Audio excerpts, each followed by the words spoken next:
Ladies and gentlemen, what's going on? Welcome to the show. I will be attending the RapsCon and Raps VIP in Long Beach on August 2nd to the 4th. I'll also be doing podcast interviews, so if you're interested in getting in an interview with me, please contact me via email at allwrappeduppodcast.com. Head over there for more information to set up time and date. This episode of the podcast is brought to you by the 3rd Annual Raps VIP on August 3rd at 8 p.m. in Long Beach, California, right after RapsCon. This event is hosted by the IBOW, Dub IR, and Rapper Mapper, with sponsors like Orfold, 3M, Avery Dennison, along with tons of additional sponsors, networks, tools, and shops. Raps VIP is a totally free event by the rap industry for the rap industry. Everyone is welcome and all aspects of the industry are respected and supported.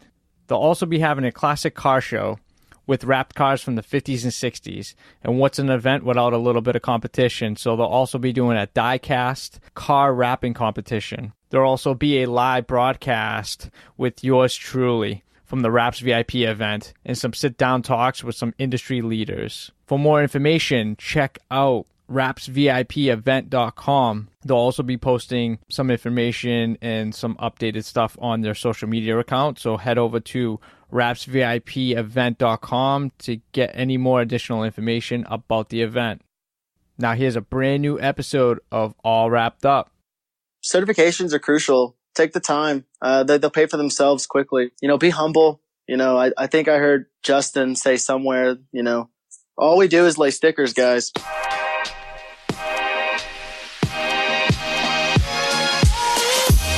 What's up, everybody? Thanks for tuning in to All Wrapped Up Podcast. We'll be interviewing industry-leading rap companies to share tips, tricks, stories, and more.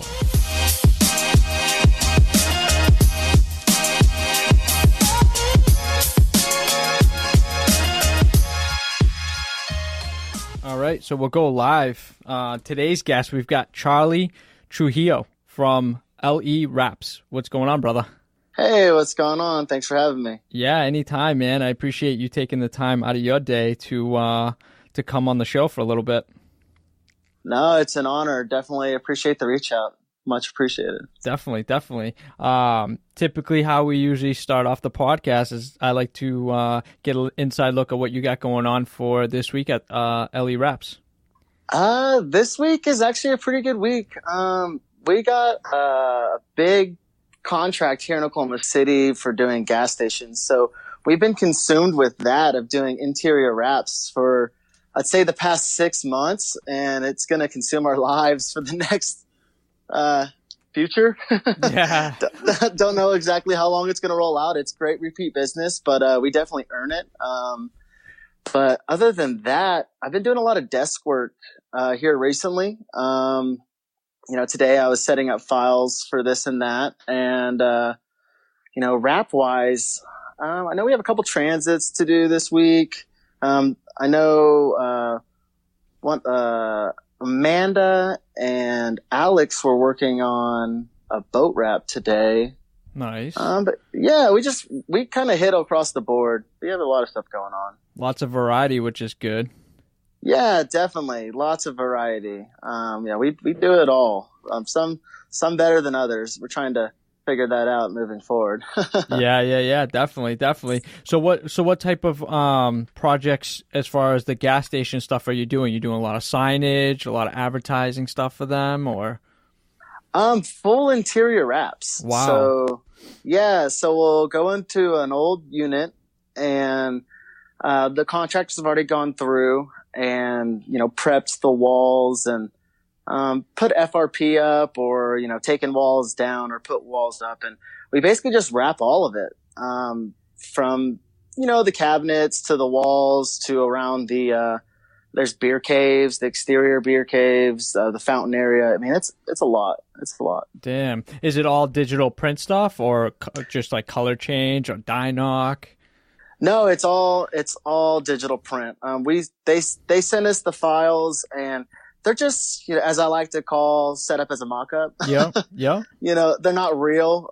So I go in there and I do a site survey prior and just double check the measurements and the schematics I get are always off by anywhere from half an inch to 3 or 4 inches. Yeah. So we got to go in there and take measurements and then reset up all the files for output and go from there. Definitely. Yeah, it's always good to double check other people's work just in case, because you know how that goes sometimes.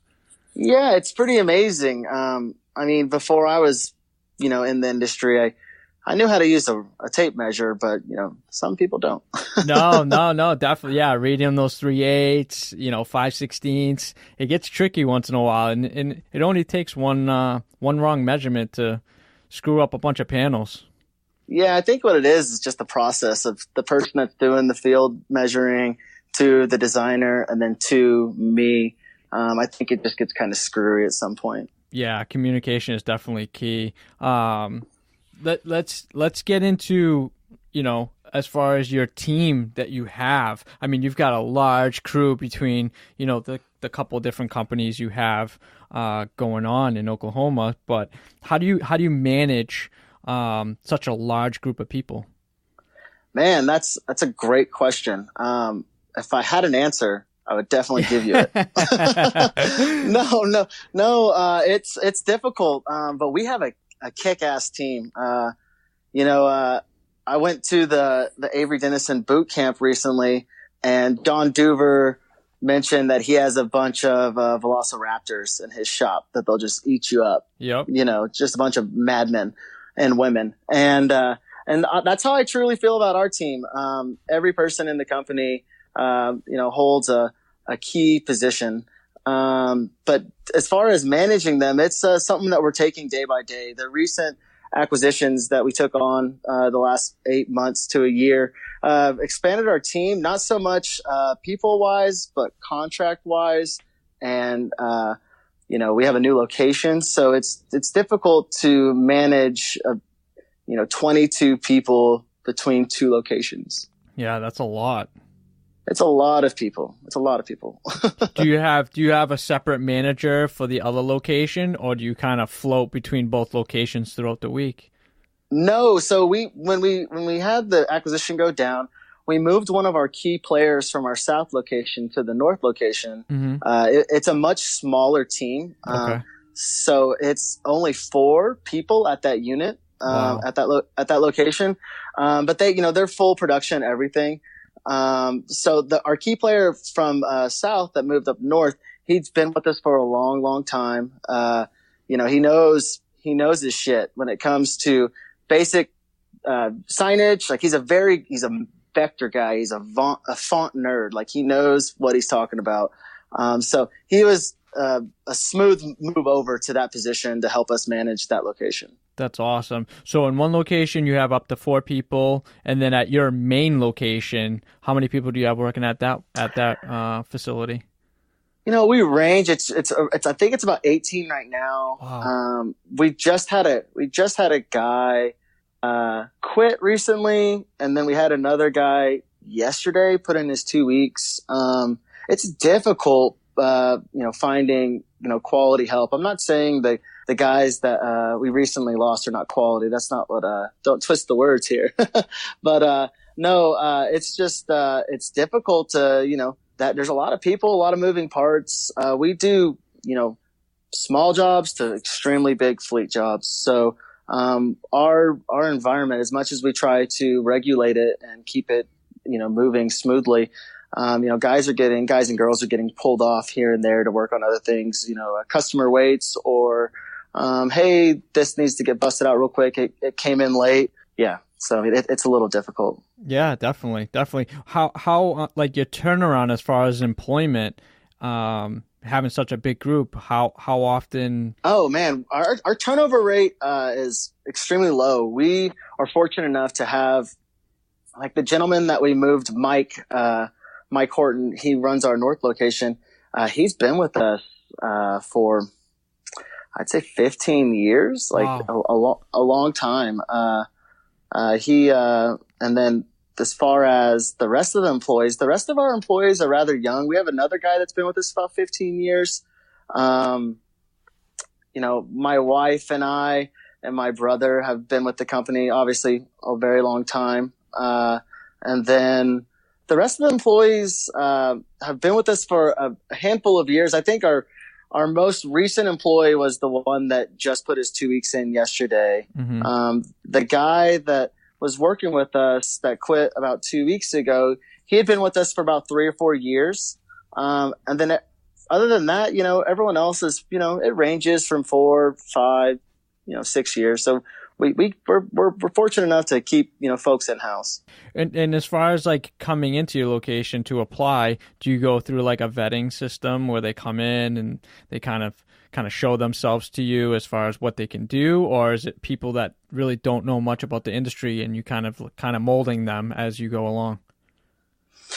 That's a good question. Mainly it depends on the person and where you're going to be working within the company. If you're going to be working production and just weeding and masking and prepping graphics, I'll take you. Even if you're an installer too, I'll take you with no experience at all. Yeah. I think it's great to find guys. We work with the local tech school a lot. We've hired about 4 or 5 employees from there. Wow. I'm on I don't know what it's called. It's like the something like advisor or something. Like a business group. No, it's called EOC. It's like Eastern Oklahoma Community something. I'm probably butchered that, to be completely honest. So I apologize if any of those students are listening. But no, basically we got reached out to a long time ago for a job fair, and I hired 2 guys right out the gate. They came in, they seemed inspired, they seemed motivated. And we brought him in and we gave him a tour of the shop and kind of set the expectation.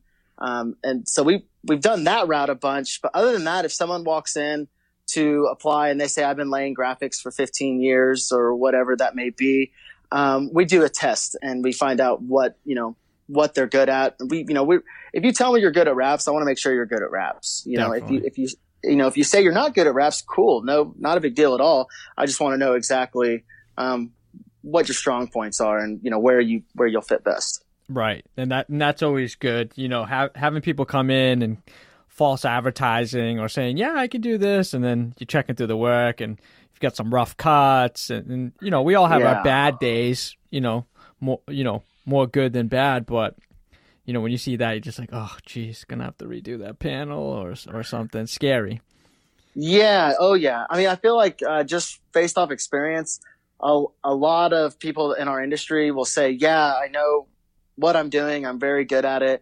And cool. Heck yeah. I love it. Let's go lay a panel and, really look at this. And, I'll give you 30 minutes to do this door. If you don't finish it, not a big deal.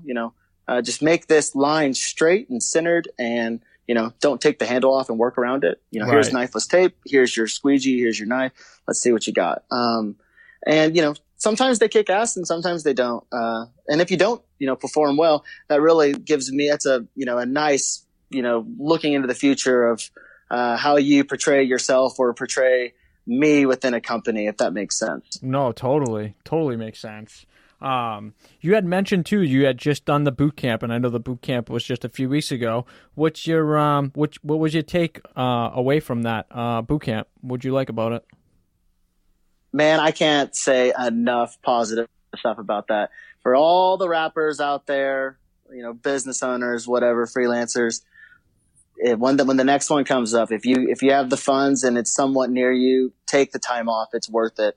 Man, you know what I realized at that class is I don't know what I'm doing. Really?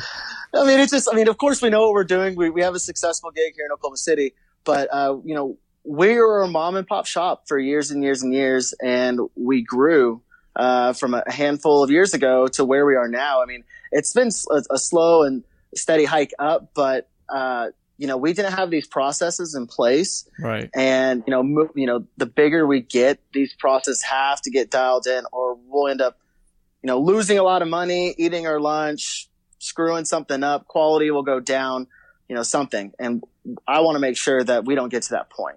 Definitely. So definitely that boot camp is definitely worth it. No rapping at all, just straight business, right? Just straight business talk. I mean, there was an afternoon where John and Justin talked about tools and production and streamlining from production to installation, to, looking over the vehicle once it's done, and just tricks and tips. But no actual vinyl was laid. There was a floor graphic laid, but that's about it. Just kind of talking about, seams and how you do it. If you're going to do a butt seam, if you're going to, how would you panel this?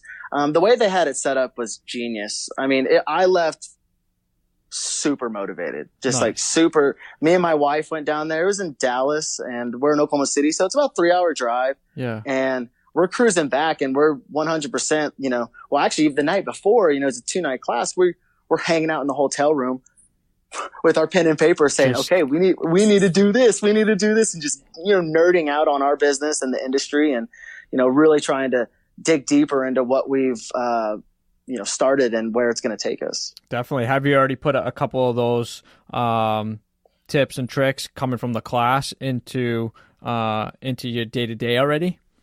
100%. Oh yeah.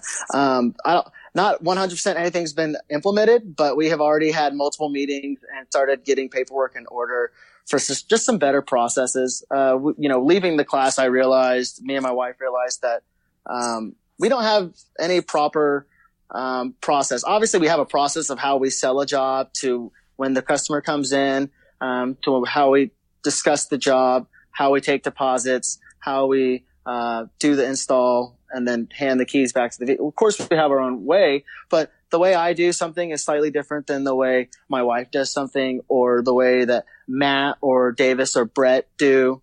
These are all designers within our company. And, that's okay. Everyone has their strong suits of how they sell and all that good stuff, but, it needs to be just a little more outlined. So, we don't see a ticket coming across the Trello board of a wrap that's half price or something like that, just because someone skipped a step on accident. Right. What do you think the biggest problem is, as far as like being a wrap owner in the industry, business, day to day, whether you're in the office or whether you're installing? What do you think the biggest disconnect or problem may be in being, a shop owner?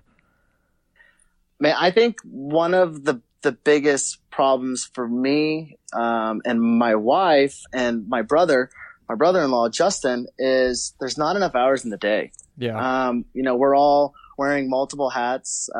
I love to install. I rarely get to install anymore. I'm fortunate enough to be able to like pick and choose what I get to work on. Yeah. But that's one of the biggest things for a business owner, I would say, is working on the business or working in the business. Mm-hmm. And I feel like I'm too much working in the business. Yeah.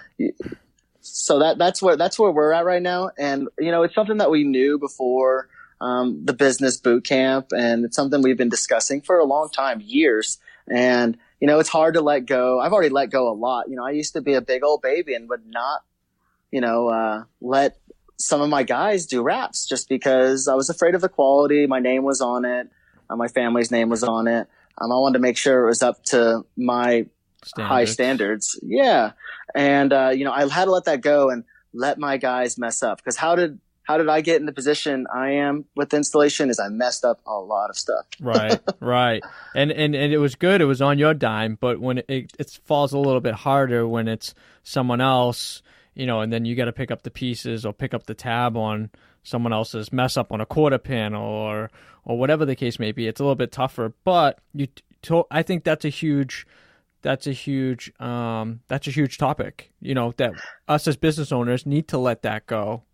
Oh, 100%. You just got to step back and let your team grow. Yeah. I mean, if you're micromanaging them, it's not beneficial for either party. Well, it drags the day off. Imagine you've got such a large crew and everyone has their own kind of more or less lane in the company and what they do day in, day out. And to micromanage that, it just makes the day longer. You don't get to go home at a decent hour. That's always a huge topic is, we all have families and lives outside of work. And I know Justin's a big believer in this, that, you want to get the jobs done and get home to your family at the end of the day. Oh, 100%. I have I have a little kiddo at home and another baby on the way. I'm all about my family time and cherish it. And, I would love to say that I don't work past 6 o'clock, but I do. Yeah. Yeah. And it stinks, but it happens. Yeah. And then sometimes we take work home too, which is tough. But for you, you've got a little bit of a different dynamic because your wife also works with you. It's all family run. So, to bring work home, it may not be too much of an issue, but, having that cutoff where you can shut that part of the shop off and only deal with family life after work, that was a huge thing for me, man, to separate the two and know when to separate the two. As soon as I walk through the door, no more talk about work, Yeah, I definitely struggle with that, to be honest. Yeah. I live and breathe this stuff. I've always been into it. I remember, before raps were a big thing and they became a thing. It's like, man, I want to do that. That's rad. Yeah. Those guys are cool. And when I go home at night, I still think about it. How could I have tucked that differently? How could I have worked a little quicker to avoid that glue line? How could I have made that corner just a little deeper and a little tighter, or, something like that? It goes over and over and over in my head. It's kind of disturbing. It's the OCD in all of us. I think a lot of us in this industry do it because we're so OCD. Like, always thinking about how we can make things better, which isn't a bad thing. I mean, it's not a bad thing. It's how you grow. It's how you kind of set yourself up for perfection at the end of the day. 100%. We as installers, are the worst critic. We tear our own wraps apart, and but what we're looking, that's a big thing that I drill into my team's head is on our bad days, our wraps are still clean, like extremely clean. And I'm not talking about cutting the car. I'm not talking about major mistakes like that. I'm talking about a corner falling slightly short, or maybe just these little details that we as installers get hung up on. And at the end of the day, when you're selling the job, if you're discussing all of these critical areas with the client, they're gonna follow you in the direction because you're guiding them in the right direction. Right. Being upfront with them, and that's a huge thing too. Is when you're putting a seam somewhere, or something goes wrong during the install, being upfront with them in the beginning and at the end, and letting them know, hey, this is where, you might see some type of seam, so they don't come home and be like, oh, why did they do this in 2 pieces and not 1? But if you explain to them the technology and the capabilities of the material, that's a huge selling point. I mean, that was always a big thing for me, being upfront and explaining the process. I think that's the biggest thing. They just think it's a big sticker, and it's like, oh, they can just slap it on, no problem. But a lot more goes into it than just, a squeegee and a knife, Oh yeah, 100%. That's the biggest thing when you're selling a wrap job, is to go over every single detail. That 10 minutes of just walking around the car with the client and talking about the critical areas, maybe where you're going to have a seam, maybe where you need to, do an inlay or an overlay, or if the window's getting perf, if it's not getting perf, just these details, they're going to appreciate it because you took that 10 minutes that is going to either upsell the job or save you time, or just something with the quality. They need to know it, because if they don't know it, they're going to ride you about it until it's fixed correctly. Right. Yeah, definitely. Well, getting into kind of your day to day, what is it that you do mostly every day, and what do you like doing the most? My day to day is interesting. Me and my wife take turns driving my son to Norman. It's a suburb of Oklahoma City, so I spend about I'll either drop him off and she'll pick him up. So only one of us we each only have to make the drive once a day. Yeah. So I usually start the day off or end the day with a podcast. I do a lot of driving and listen to the podcasts and of our industry and other, podcasts that I like that are, not rap related. That's usually how I start or end my day. But other than that, production meetings with the team, just kind of going over the weekly, the daily schedule. If I have a big project the one that I'm working on, let's say a color change wrap or something like that, I dig extremely deep into that as much as I possibly can. And so I'll have that project going on, or sometimes I'll, go out on site and do site surveys, or sometimes I'll get out there and do installs on site as well. It just depends, because what we like to pride ourselves in is we'll get the job done. No matter what, we always get the job done. And that's what sets us apart from our competition, is we have the luxury of being able to bring, 7 people out on site and just smash out a wall really quick. Or maybe it's, we'll have a bunch of people jump on a transit wrap and we'll knock it out in a handful of hours.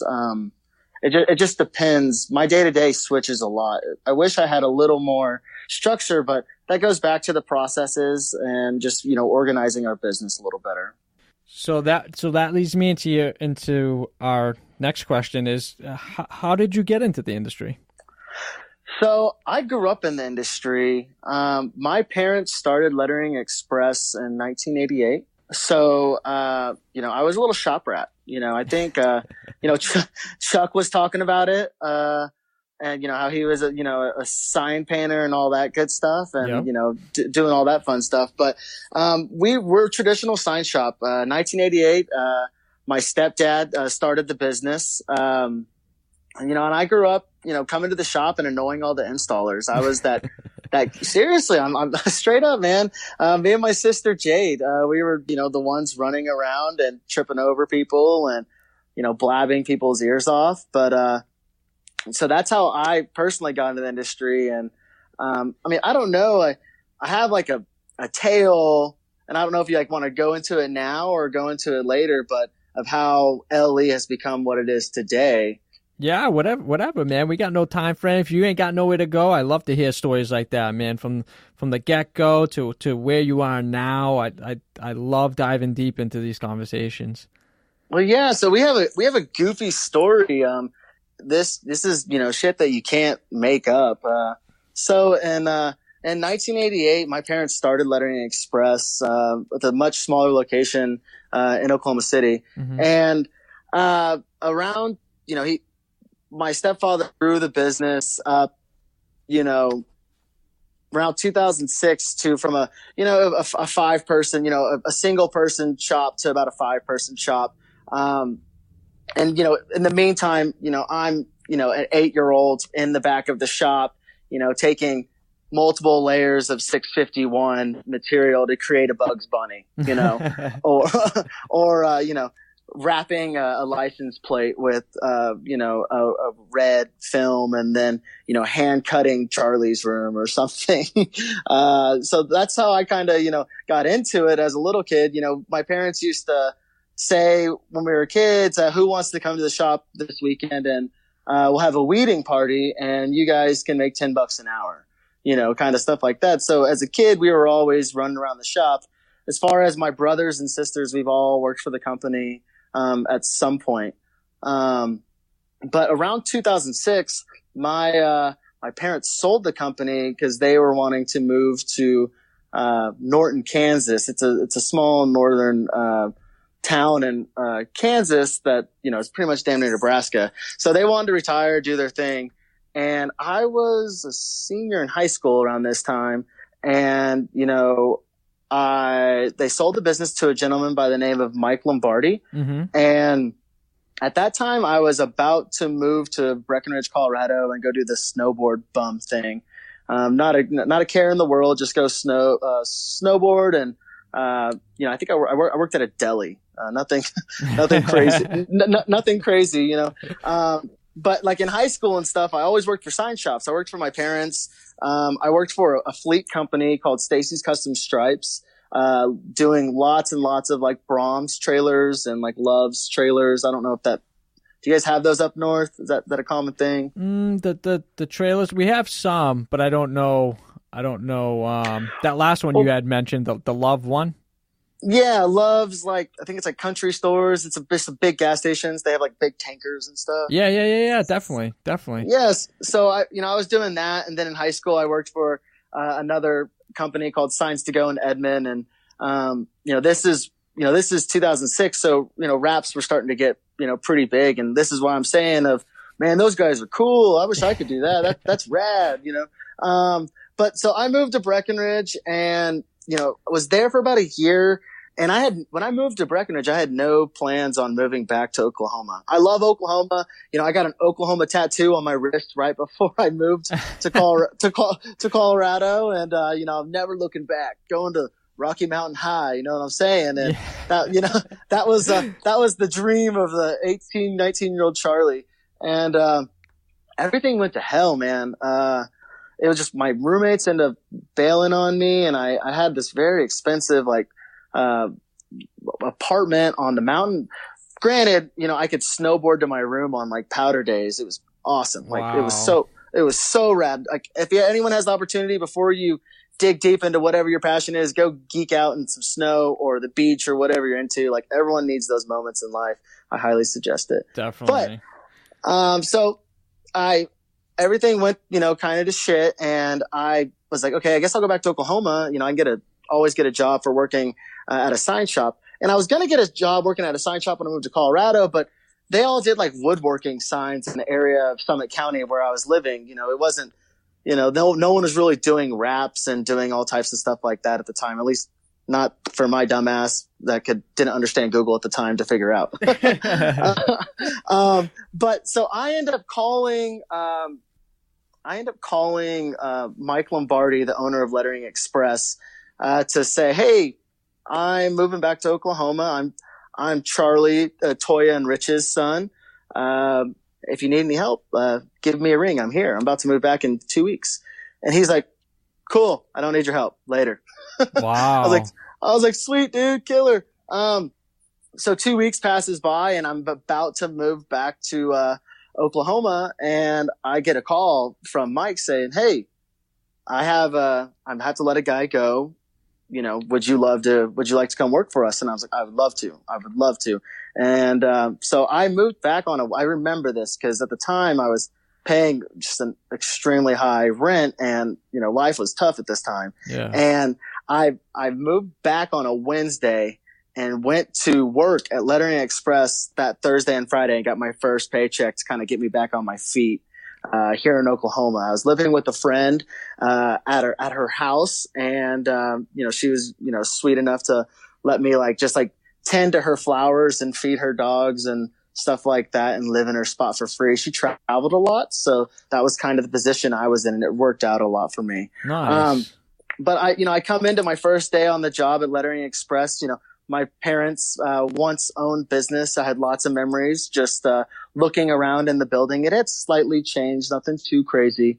But, I am getting a tour of the facility. I'm, seeing some of the employees that I already know and meeting some of the new employees. And Mike Lombardi is giving me a tour and he's introducing me to all these people. And he walks me into the back room where we have the promotional items of the side of the business set up, promotional items, T-shirts, knickknacks, this and that set up. And he introduces me to his daughter, Jillian Lombardi, who is now my wife. So trip out on that. So I moved back to Oklahoma and little did I know that low time in my life ended up being the biggest one of the biggest thing that's ever, happened to me. Cause I came in and, I had never wrapped a car at this point. I think this was around, 2008 or so. Okay. And, I'd always worked with, just calendared media, lots of, graphics, digital print graphics and, right. Trailer work and stuff like that. But I knew they did raps. So I was very, very excited. And, but yeah, so I was introduced to Jill, my wife, that day. And, obviously we didn't, I had a girlfriend at the time and, she had a boyfriend and, nothing came out of it or anything like that. But eventually, we eventually started talking and this and that. And, there's a lot of goofy stories of how, we started these early conversations, but we ended up liking each other and, dating in secrecy for about 8 months or something like that. And wow. That must have been tough working around dad every day. Well, this is the beauty of it is when my parents sold the business, the new owner, Mike Lombardi, loved my parents. The transition was very smooth. My mom stayed on for about a year after he took over. And, the transition was so smooth that the clients didn't realize that there was a new owner. Obviously they told them, but, my mom was always around, so it wasn't a big deal. And then eventually one day my mom wasn't there. So when I came in, Mike was just always, your mom and your dad are just such great people and this and that. And he took a liking to me right out the gate. So no, there was really no, traditionally you would think that it was like, holy shit, he's dating the boss's daughter. You would think that, but that wasn't the case, thankfully.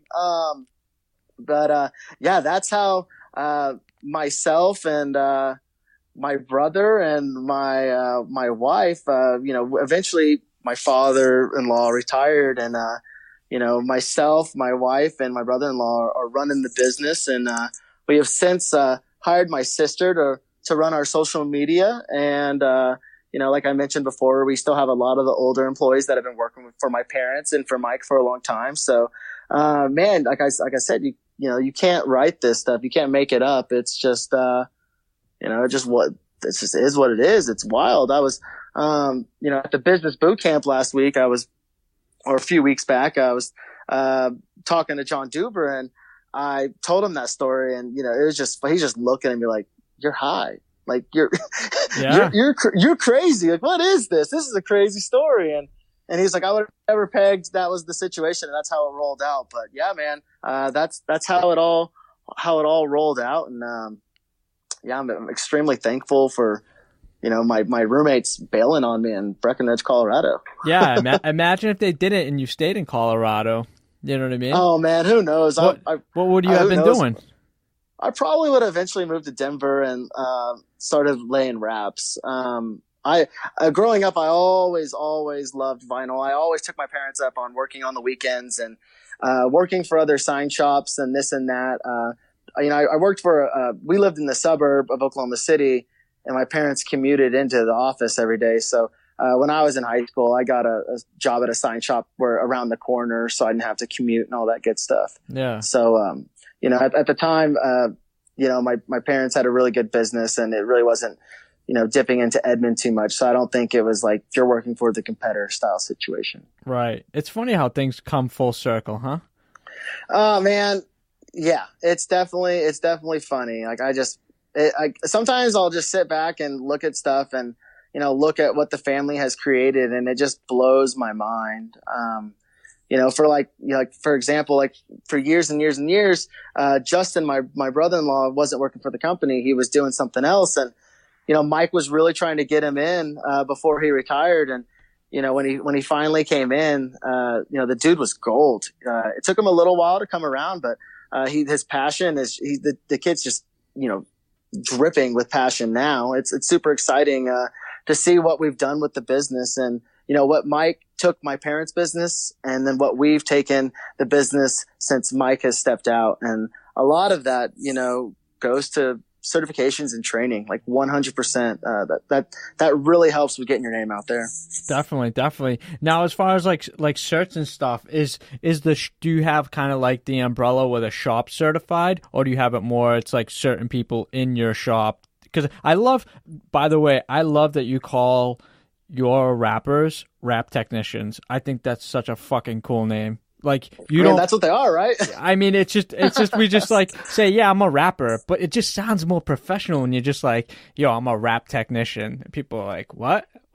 Like sometimes you ask someone, like you say, like, I'm a rapper, and they give you that weird look, like, no, you're not like Eminem. I get that shit all the time. Like, what do you do? And a rap technician just sounds so professional and high end, and I just love that you have that lingo within your website, social media, and everything. Yeah, man. Use it. It's great. People appreciate it. If paint the picture that you want to be looked at, like 100%.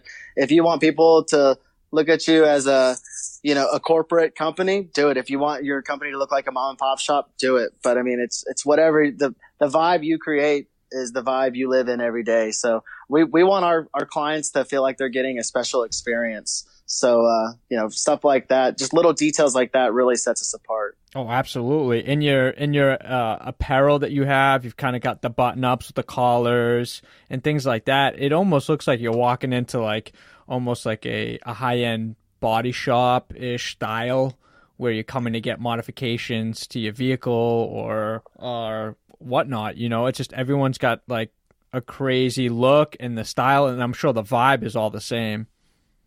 Yeah, it's definitely exciting. We got a bunch of musicians and stand-up comedians and just artists, and everyone in the company in their own right is a creative. So yeah, we got an interesting vibe rolling through the LE shop. That's awesome. That's awesome. Now, your mom and dad took the industry from what? What was their main hustle, so to say? Was it more signage at the time? Yeah. Oh, yeah. So in 1988, obviously, wraps didn't exist to what they are now. So we did a lot of plotted graphics, layering the material, lots of plumbing companies and electric companies and police cars and stuff like that. Eventually it branched into more of just overall signage, backlit signage, banners, just across the board. And then slowly but surely, once the certifications came into play, we started digging deeper into just floor wraps, wall wraps, fleet wraps, all of that stuff. And then obviously the apparel side of the business is its own situation as well. Someone calls in for a vehicle wrap, we try to sell them on apparel for their company as well. So, which is always a great upsell. Oh, 100%. They appreciate it. It's the one-stop shop. Which is good. Yeah, definitely. And that's what I like about your shop. I mean, you do a lot of different things. A lot of other people just like to do wraps. A lot of other people just like to do signage. It's nice when you've got everything in-house, and you do definitely have to have the crew for that. Everyone's got to have their own lane. Yeah, 100%. Everyone, like I said earlier, everyone holds an important position within the company. We have a couple guys that are really, really good, guys and girls that are good at rapping. So we try to keep them just strictly rapped. One of them, to kind of jump back to your question about certifications, we have a 3M preferred installer as well. And then everyone else has been in the industry for a long time. Like Amanda, she's been in the industry. She showed me how to rap when I first started doing it. And, I kind of just hit the ground running once I got the basics, just from working with the calendar media for so long with, non-repositionable and all that good stuff. That's how you really earn your stripes. Absolutely. How many certifications do you hold now? Like 6. Wow. Or I have Avery's, 3M preferred, 3M knifeless, Arlon's Wrap It Right, which they're not doing anymore, but I know they're working on a new program from what I hear. Lowen and PDAA, and then we're affiliated with the Masters of Branding and Paint is Dead. Yeah, with the groups. That's awesome. Which one of the certifications did you find were the hardest? That's somewhat a loaded question. They all have something that's difficult about them. But 3M is across the board. I had never laid brick wall wraps until the training the day before the certification. Wow. So that was interesting. I had never done a butt seam before the certification at 3M with the preferred. But Avery's, the way that they do theirs with Justin and John is, there's certain details. This is commercial. This is. I also forgot Orfall. I apologize. Oh, Orfall. That was okay. Yeah. That's one of the most recent ones. But they all have their different situations. Like Orfall had their material is extremely aggressive, and I love Orfall. I mean, I'm not biased to any of them. We use all of their products across the board, between 3M, Avery, and Orfall, and not so much Arlon nowadays, but their new media that they put out is great. Yeah, their printed stuff is top notch. I think their media stuff, because they just recently pulled their color change media. Yes. But as far as what's the most difficult, I think everyone I perform well under pressure, but I hide that I'm freaking out. Straight up, man. I scored. I feel pretty high on all of them. But I was that guy the night before. I was drinking a beer and going over my notes on how to attack that bumper, or specifically how each manufacturer wants that install to be performed or executed. So. It's that, like I said, that's a loaded question. It's a little difficult to say which one was the most difficult. They all brought something difficult to the table. Definitely. Do you find yourself looking back at notes during, or just before prepping? Like, what's your prep style just before you get like a color change? And I know commercial, a lot of us don't get too fussy. It's kind of printed, panels and whatnot. But when you're getting into a color change job, that's a little bit more high end. It's more tedious. Do you kind of plan the night before of how you're going to, attack it? And do you look at notes or do anything prior to, wrapping the vehicle?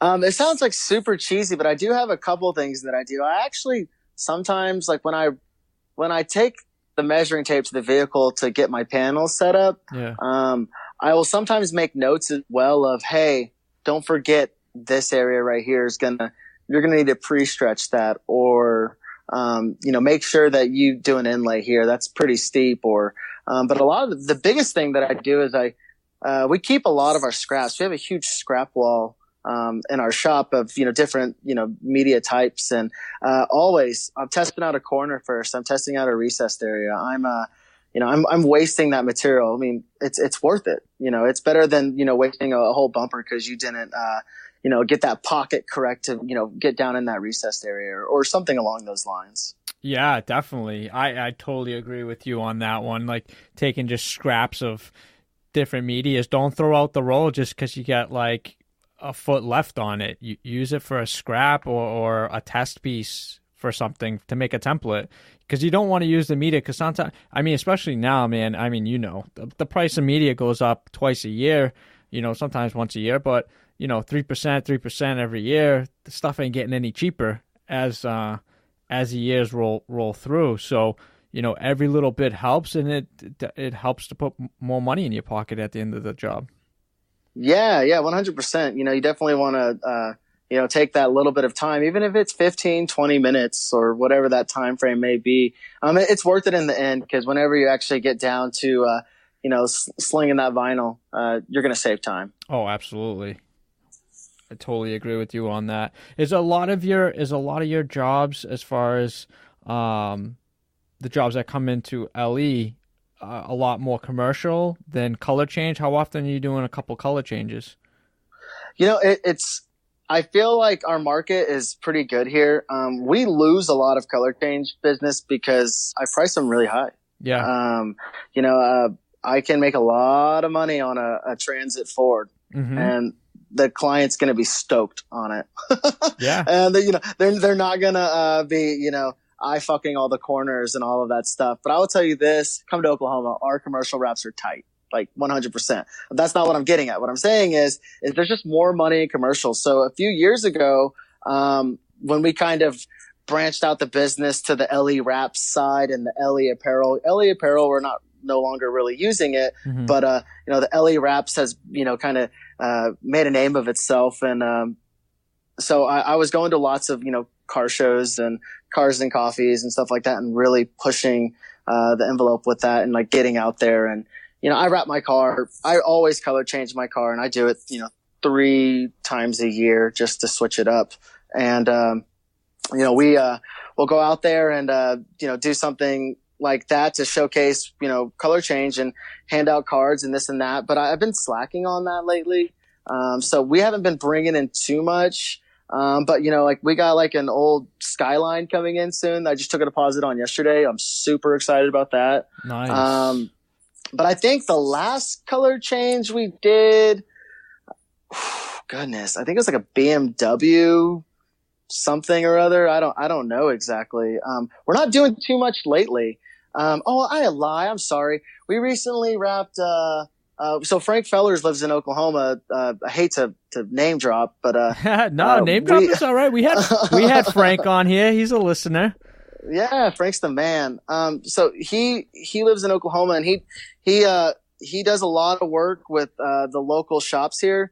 So he'll send me a lot of wraps, and he'll send the local guys as well wraps, and like he'll even fly guys in to do wraps. Really?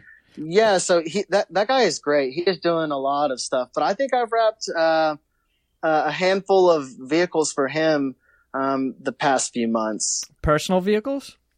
Yeah, I wrapped his son's truck, and then I think I wrapped his truck twice in the last 7 months. Wow. Or 6 months.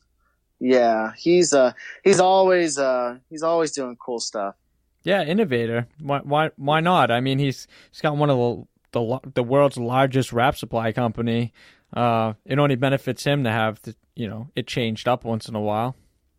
Yeah, I mean, I can't talk highly enough about Frank Fellers. He was at the business boot camp as well, and I got to, I feel like I've got to work with Frank a lot on a personal level. Just communicating with him and just nerding out on wraps and stuff like that. Hearing his story at the business boot camp, not just like what he discussed on like the podcast with you, but just like his real story about these, problems that he has run into and this and that. And I got mad love for that guy. He is a beast, what he has created. Hats off to that guy. Oh, definitely. He's got a great background story, and, it's just overall what he's accomplished, it's incredible. It's just incredible to have the amount of, you think you sit back, you're like, yeah, I got 18 people working for you in one location. This guy's got hundreds of people in 80 locations working. Yeah, it's nuts. I feel like we should go back and rehab this conversation about Frank, and instead of me saying hats off, I'll say cowboy hats off. Seems more appropriate. Yeah. Seems more appropriate. That's awesome. Man, I got to tell you one thing, talking about business. I mean, to me, just reading, I did a little homework. I went through your website. One thing that really stuck out to me, man, was the no nonsense you guys seem to have. It seems, to me, it seems obvious with the storage fee, the dirty vehicle fee. That's all shit that like we deal with constantly. It's always like, hey, asshole, don't forget to wash your car before you bring it. You know what I mean? And they're the ones that bring it filthy, dirty. The back bumper's just a mess. Just not even the courteous of driving it through just drive through a car wash. At least get something off for me. You have these fees. It's awesome. Hats off to you for putting that up. Well, I mean, it's really, we can have these fees, but it's all about setting the expectation with the client and having them sign off on those details. We still struggle with it. Sometimes someone will come in and like, I'm going out of town this week. Can you wrap my whatever, my BMW? And it's like, sure. Yeah, we can do it. And, some of these steps get skipped, and that's where, going back to these processes, and I want to make sure that we get it dialed in more. But yeah, you got to have stuff like that, or you're going to get screwed. People are going to push you up against the wall, and it's not going to be fun for anybody. You need to protect yourself as a business owner, because you can get in a bad situation, put your whole schedule behind because someone brings something as simple as someone bringing their car in dirty. Yeah. It's not enjoyable at the end of the day. None of us, I mean, for me personally, myself, this is just speaking for myself, I don't like cleaning the car personally. I really, that's probably the least thing that I like doing is cleaning a car. I mean, giving it an alcohol bath or claying it is one thing, but when you have to like physically wash the car yourself and then go through the process of putting the wrap on and everything, I mean, you're adding an hour, 2 hours to your install. Oh, easy. Yeah, easily. And just think about how much you pay that employee. Yeah. While they're doing it, someone that's someone that has a skill, a skill in a unique industry is washing a fucking car. Yep. Come on. Like it's a waste of time for everyone involved. And, I can't stand when a vehicle comes in dirty. And if we discuss it, it's like, cool, we discussed it. That's where that fee is coming in. If I do my, my homework and make sure that I make sure that information is passed on to the client, hey, guess what? They're not going to bring their vehicle in. If they are, implement the fee. And I cannot stand, hearing my guys in the back, complaining about it. Cause it's like, guys, I'm just as mad. Like I 100% understand. Like this is bullshit. But, at the end of the day, no matter what, as much as we get upset, the client never hears about it. Yeah. If I didn't discuss with them bringing their vehicle clean beforehand, I can't say a damn thing. That's you got to stand behind your product and stand behind your word. And if there was no words to stand behind, then it is what it is. Yeah. It sucks. It definitely sucks. How often do you get the awkward conversation? Why is my bill different than we originally talked about or contract for? Oh, we call them instantly if it's something like that. We don't, no one wants to get, if you get a quote for $3,300, no one wants to get a bill for $3,450. Right. You know what I'm saying? It's not good business. And you call them instantly and discuss it and just let them know, hey, we have this fee that we usually throw in there for situations like this. Remember, we discussed it in the email, and this is where we're at. So I apologize. We're going to go ahead and add that fee in there. And or a lot of the time they'll actually just own up to it and say, oh, I'm so sorry. Just go ahead and throw that fee on there. That's my bad. Or they usually will own up to it, and it can be a positive sometimes. The main thing is keeping your cool and not just calling them and say, what the hell, jerk? Yeah. That would be, that's the calm before the storm. That's the shit you put on just before the phone call. Yeah. That's when you and your guys are in the back, just like, biting your lips. No, and then you get in there and you're like, well, hi, John, this is Charlie with, Lettering Express, and, thanks. Yeah. Just a reminder. Do you find yourself through your process when you're doing these contracts and stuff like that? Do you usually get a lot of it like written contracts signed off at your location, or do you find like it's a lot of just emails? Emails is usually the biggest thing, but if it's a big contract where it potentially could screw some stuff up, and it's not just like your normal, like, $100 car wash or whatever, sometimes we'll put in like a $500 kill fee. And, if the material doesn't show up on time and our schedule gets, altered, $500 kill fee. And if we have to move it to, another date, there's another $500 fee for making us mess up our schedule in the future. If it's booked, of course. Right. But that's the kind of stuff that, if you set that in place, you're going to have less and less of these issues. Yeah, that just goes back to processes and learning as you go. I mean, we all do it. You get that one mess up, you're like, damn, all right, I got to write that down because I can't have that happen again.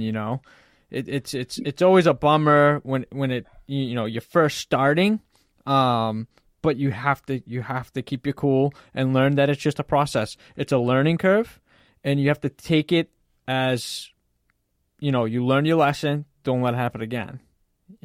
What? 100%. Oh yeah, you definitely gotta keep on growing.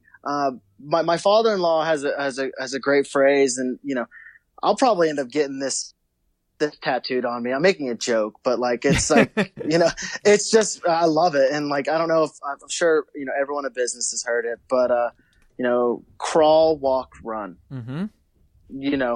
Take your time. If you mess up, it is what it is. Don't hit the ground running, build something up. Don't overpromise. Right. Keep growing, keep learning, take a mess up. Anytime one of my guys messes something up for real, they drop a side mirror on the ground and it's got to get replaced or something like that.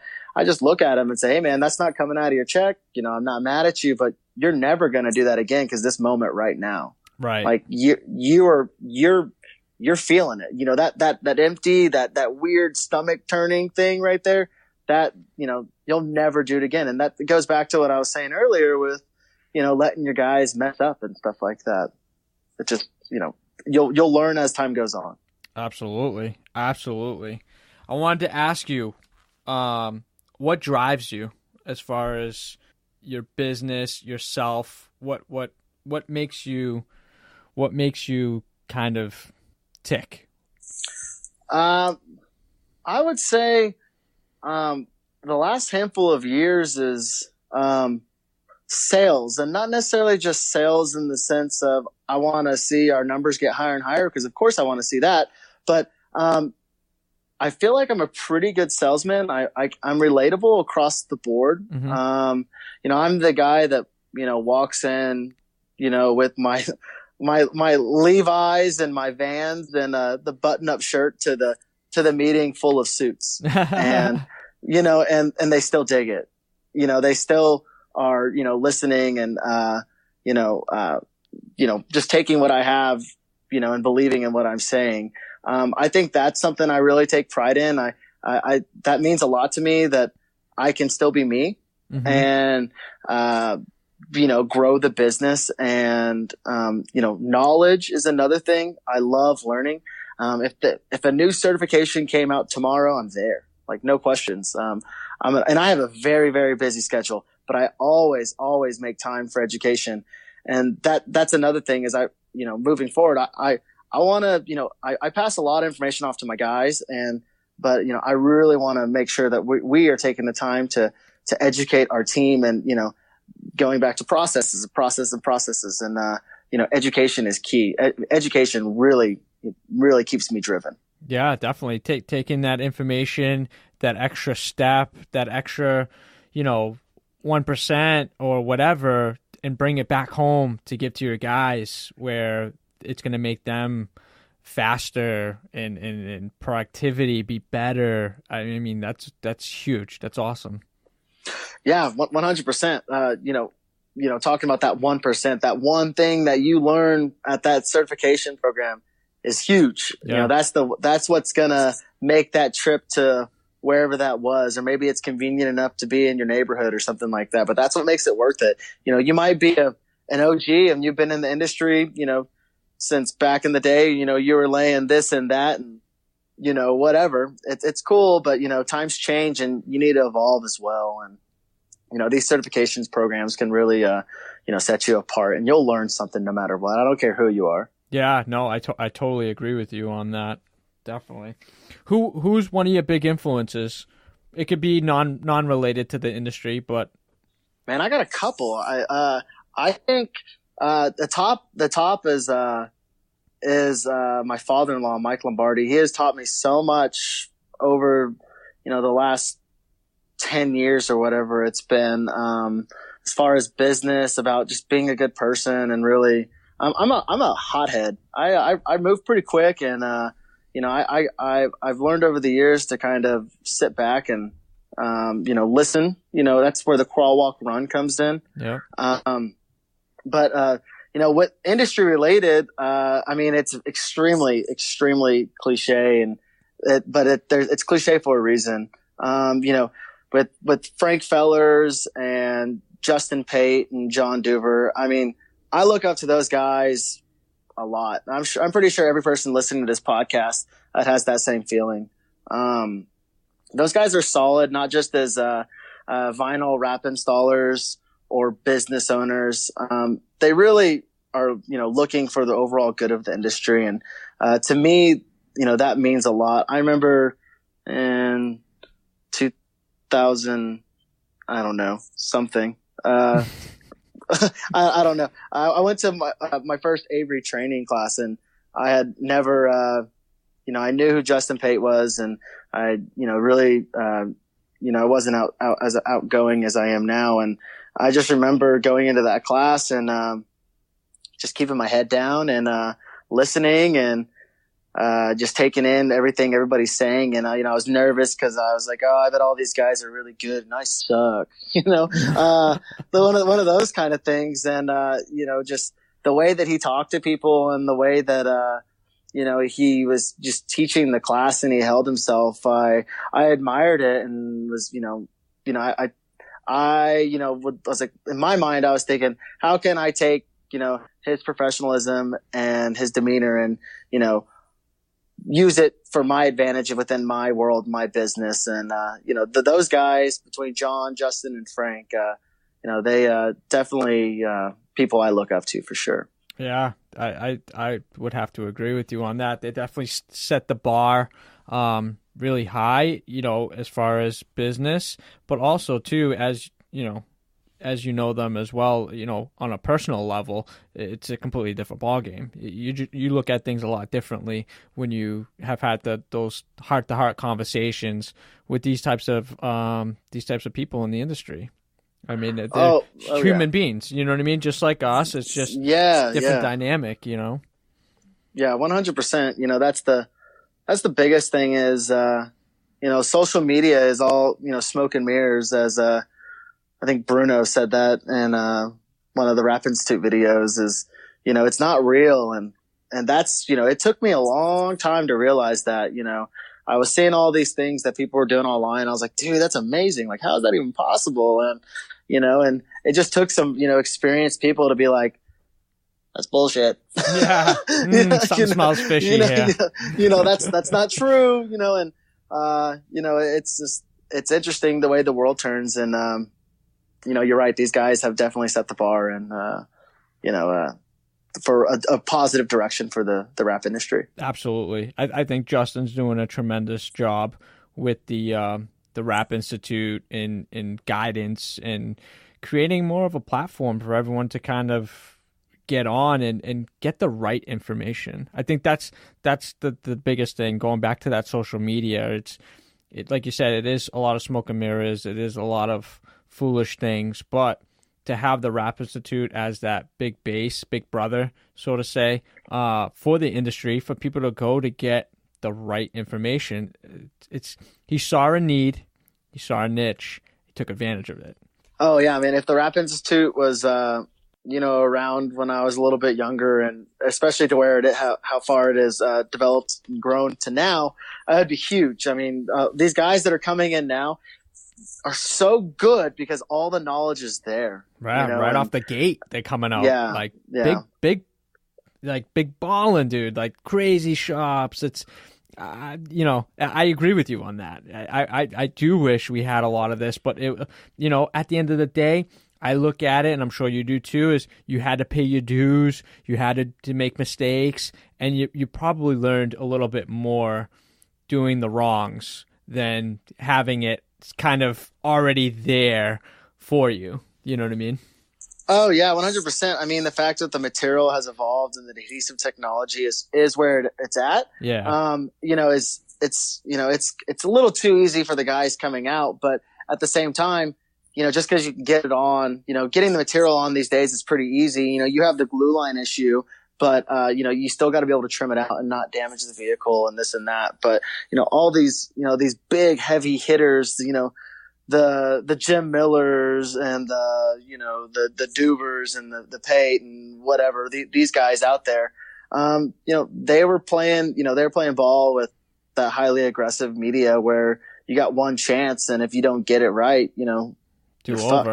Yeah. Yeah, exactly. So, I think, that's something I take a lot of pride in is, being fortunate enough to, grow up in a sign shop and definitely, earn my stripes a little bit. Maybe it was just on those license plates that I was putting my Bugs Bunnies on and stuff, but, it's definitely a starting place. You got to start somewhere, right? Yeah, absolutely. Absolutely. I was going to ask you, you listen to a lot of podcasts. Who are you listening to on your morning podcast or afternoon podcast? I listen to obviously yours. I listen to the Rap Pod. One of my buddies recently turned me on to a business one. I don't know the name of it off the top of my head, but I've checked that one out a little bit. But then I'm also just like a nerd, and I like music and stuff like that. And I'm a big horror fan. Like, I just love horror movies and stuff like that. So I'll listen to, like, this is so lame, and I can't believe I'm talking about this on a recorded podcast. But, like horror stories and stuff like that. Like crime stuff. I mean, there's just a couple goofy ones out there where they'll just tell a story about, like something you would see in like an 80s slasher film, just goofy tales that, it's got a twist ending at the end. I find stuff like that, interesting. But between your podcast and Simon's, there's a lot of content out there for people to be listening to and growing. And, that's what I'm listening to a lot. Yeah. Business wise, there's a lot of great information out there. A lot of great guys giving out, free stuff that, back then you'd have to pay to go to these seminars, and these people are just free talking, and you don't have to pay any subscription to these types of information and these people, and they're giving out a lot of great stuff, and it's just a matter of how you can interpret what they're telling you to do and put them into your everyday life or business to better yourself. It's huge. I mean, podcasts have come up quite a bit, going back to, Joe Rogan doing it, 10 years ago to where he is now. It's just incredible. Yeah, his are pretty great. I've definitely listened to a handful of his as well. Some of his go off into a little deep end, but which is cool too. Let's trip out a little bit. Let's check this out. But I have very limited time to myself. So as much as that 30-minute drive or whatever, I want to make sure it's worth it. And don't get me wrong. Sometimes I'm bumping Mariah Carey or something goofy like that as well. So, hey, no shame, brother. No shame. Hey, Skeppel listens to, oh my God, what's her name? Taylor Swift. Taylor Swift. Yeah. There's no shame in that, man. Man. Yeah. I'm real big into music. I listen to I listen to across the board stuff. I grew up with a house full of girls, and, I listened to a lot of 90s country as a kid. At the time, I hated it, but it's so funny. The employees, the coworkers, the team members that, sit near me are just like, dude, turn that crap off. Johnny Cash again. Like, who are you, dude? Like, that Pandora station sucks. Oh man. But it probably puts you in the zone. I mean, for me, man, I love hearing like 90s rock, alternative. I'm a wicked, audio slave, kind of just alternative all the way around, man. That shit just puts me in the zone for me personally. No, I'm all about it. No, I totally understand. If I get some, if I get some like some Eazy-E or some like, some Biggie, dude, I'm all about it. That's what I'm, and I'm also just that geek that's listening to like, 50s doo-wop. Like, I love doo-wop, probably way too much. But that's just I definitely go across the board with the music scene. I see that a lot going to your social media account. I see that a lot in the videos that you create, that it almost looks like, late 80s, early 90s kind of horror style, kind of vintage look and feel. Yeah, so I mentioned earlier, my sister Jade runs our social media, and she's an assassin. She is great. And, we work, as a team to really come up with these ideas. So she'll come up with an idea, and, I'll make a suggestion and she'll run with it. Or, I'll come up with an idea and she'll make it better. Some of the, like, we did a Love Hurts, like Valentine's Day video. And that one just came from that drive in the morning. I was listening to the Everly Brothers and, just geeking out on that, that 50s, 60s love track. And I came back to the shop saying, yo, let's make this video. Like, let's just have this ridiculous idea of all the times that, we love our jobs, our craft. We're so passionate about it, but just like any other thing when it comes to love. You know, you get burned every now and then. Oh my God. Is that the one with you wrapping the mirror and the knifeless breaks? Yeah. Oh yeah. my God, that's hilarious. We've all been there, right? Oh my God. Oh, you don't leave enough of it and then you just stuck with the wire. You're like, okay, what do I do with this now? Yep. And that's one of those things, going back to certifications on the knifeless, dude. Like, after doing that certification, like, I rarely have that happen anymore because, you know, if you get into that bind, always have an out. Always have an out. Yep. You know, nothing drives me crazier than you know, when I walk up and see my guys, they laid the knifeless and there's, you know, an eighth of an inch past the where they're going on one side. Like, it's like, bro, don't do that. You know, take the time. Like, I know knifeless is expensive, but don't trip out. Like, it's all good. It's going to bite you when you go to rip it off. Yep, exactly. You know, and the moment that you do that is when it's definitely going to bite you. No questions. Yeah. And it's usually just an afterthought. You're just like, shit, I think I cut that too short. You know what I mean?